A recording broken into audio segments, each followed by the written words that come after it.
করা হয়েছে।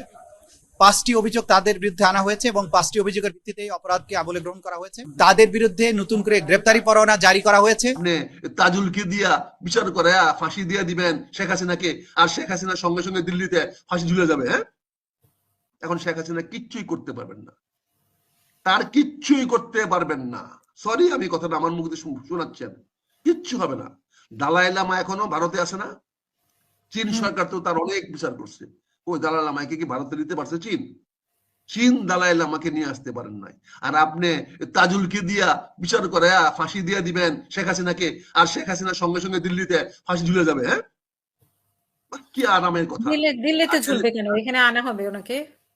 হ্যাঁ, ওখানে আনা হবে। ওটা তো বাপের চাকর আপনাদের, ওটা আপনার বাপের চাকর। সব বলে দিবা শেখ হাসিনাকে গিয়া ধরে নিয়ে চলে আসবে। ইন্ডিয়ান পুলিশ, ইন্ডিয়ান আর্মি তো আমার বাপের চাকর, তাদেরকে বলে দিব নিয়ে চলে আসবে।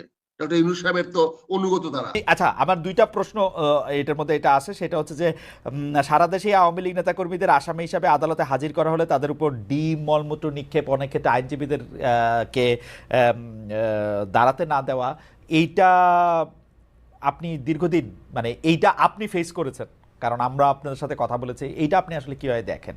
এটার জন্য আমাদেরকে ক্রিটিসাইজ করা হচ্ছে যে তোমাদের আগের সব আলেম ওলামাদেরকে হ্যান্ডকাপ পরানো হয়েছে, তোমাদের এখানে আপনাদের সাথে আওয়ামী লীগের ভালোবাসা বেশি, তাজুল ভাইয়ের সাথে আওয়ামী লীগের ভালোবাসা বেশি। হ্যাঁ, আচ্ছা, জয় বাংলা এখন জাতীয় স্লোগান না, কিন্তু এই স্লোগান নিষিদ্ধও না, কিন্তু আমাদের কাছে খবরগুলো এরকম আসতেছে যে জয় বাংলা স্লোগান দিতে গেলে আক্রমণের মুখে পড়তেছে। জয় বাংলা স্লোগান দেওয়ায় বা লেখার কারণে চাঁপাইনবাবগঞ্জে ছাত্রলীগের 2 জন কর্মীকে হত্যা করা হয়েছে।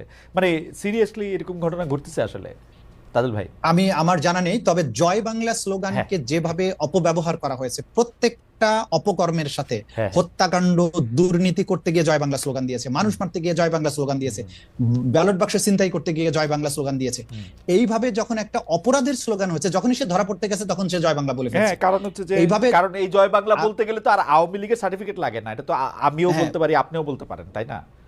মুশকিল আসানের যে স্লোগান, এখন যখনই এই স্লোগানটা 16 বছর ধরে একটা অপরাধ সংগঠনের হাতিয়ার হিসেবে ব্যবহৃত হয়েছে, মানুষ কিন্তু যখনই এখন কেউ আরেকবার জয় বাংলা বলার চেষ্টা করে, তখন জয় বাংলা স্লোগানটা তার শত্রু না, তার পেছনের যে মানুষটার অপরাধী মানসিকতা, তাকে কিন্তু মানুষ আক্রমণ করে। সুতরাং জয় বাংলাকে দোষ দিয়েন না, দোষ দিতে হবে আসলে তার পেছনের মানুষটা যে এই স্লোগানটাকে অপব্যবহার করে অপকর্মগুলো করেছে। সুতরাং বাংলাদেশে এই পরিস্থিতিটা আরো কিছুদিন থাকবে। আমার মনে হয় যে এই জয় বাংলা স্লোগানে যদি কোনো সমস্যা না থাকে, এটা ঠিক হয়ে যেত আপনারা যদি জয় বাংলা স্লোগান দিতে শুরু করতেন, তাইলে যেহেতু এটা আমাদের মুক্তিযুদ্ধের স্লোগান, এটা তো দেয়াই যেতে পারে, কিন্তু যেহেতু এটা আওয়ামী লীগেই দেওয়ার জন্য আপনারা এটা রাইখা দিচ্ছেন, তাতে ঝামেলা হয় কিনা। যাই হোক, তাজুল ভাই আপনাকে ধন্যবাদ, আমাদের সময় নাই।